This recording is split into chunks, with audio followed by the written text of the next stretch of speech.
Tadi saya dapat informasi dari tim investigasi dari Kementerian ABC. Diduga proyek pembangunan gedung Pusdiklat di Kota Biru ada banyak kejanggalan. Vendor yang menang, PT UBA diduga melalui lelang terbuka.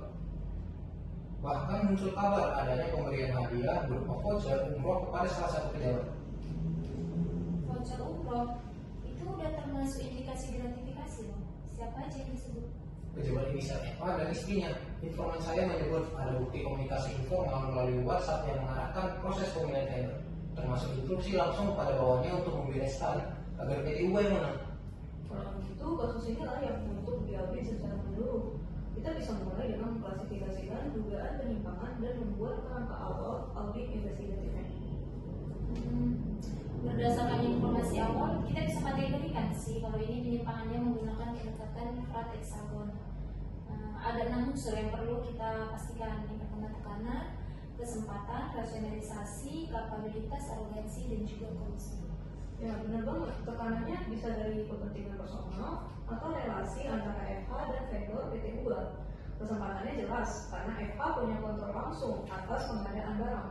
Rasionalisasinya mungkin dianggap sebagai loyalitas atau hadiah informal. Saya tahu bahwa FA dan pemilik PT UBA, UC punya hubungan pribadi. Beberapa staf juga melihat mereka bertemu di luar jam kerja di tempat-tempat umum. Itu memperkuat kemungkinan terjadinya kolusi.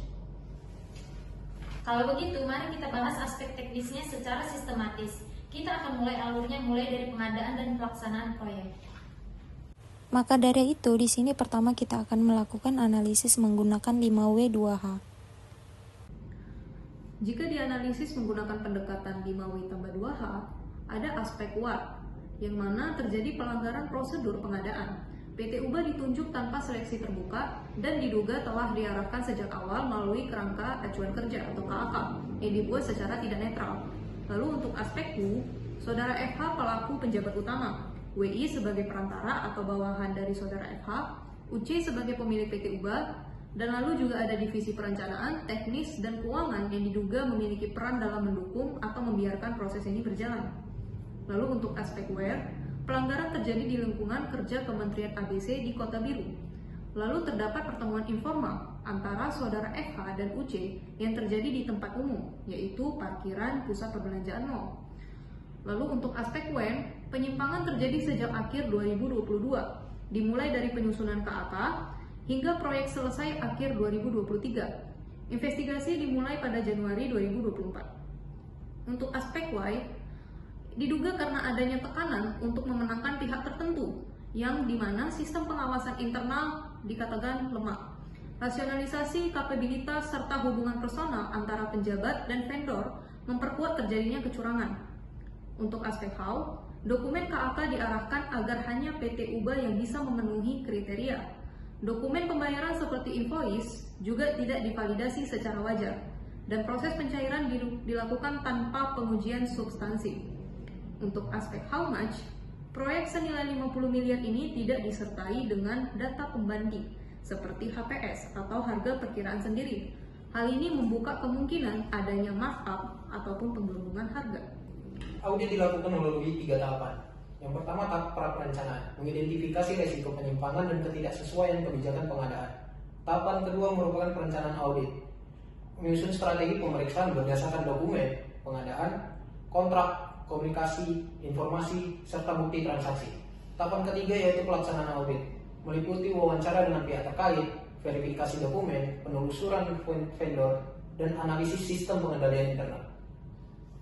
Dari analisis tersebut, dapat dibangun hipotesis bahwa pengadaan ini dari awal sudah disusun untuk menguntungkan pihak tertentu. Nah, bentuk kecurangan yang teridentifikasi itu mencakup yang pertama, purchasing scam. Ini adalah pengadaan yang diarahkan kepada vendor tertentu. Dan yang kedua, itu adalah invoice kickback. Ini adalah dugaan pemberian imbalan dari vendor kepada pejabat.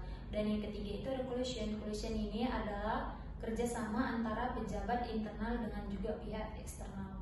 Dan yang keempat itu ada abuse of authority. Ini adalah penyalahgunaan wewenang oleh pejabat pengadaan. Dan yang terakhir atau yang kelima itu ada conflict of interest. Ini adalah hubungan personal yang mempengaruhi keputusan profesional. Beberapa saran untuk mencegah kasus serupa antara lain itu yang pertama, penguatan sistem pengadaan dari tahap perencanaan hingga evaluasi. Dan yang kedua itu keterlibatan tim pengawas independen dalam penyusunan KAK dan pemilihan vendor. Dan yang ketiga itu penegakan sanksi terhadap pelaku gratifikasi dan kecurangan. Yang keempat atau yang terakhir adalah penerapan sistem pelaporan dan dengan perlindungan bagi pelapor. Demikian pembahasan dari kami, semoga dapat menjadi bahan refleksi agar tata kelola pengelolaan proyek pemerintah dapat lebih akuntabel dan transparan. Terima kasih. Bye-bye.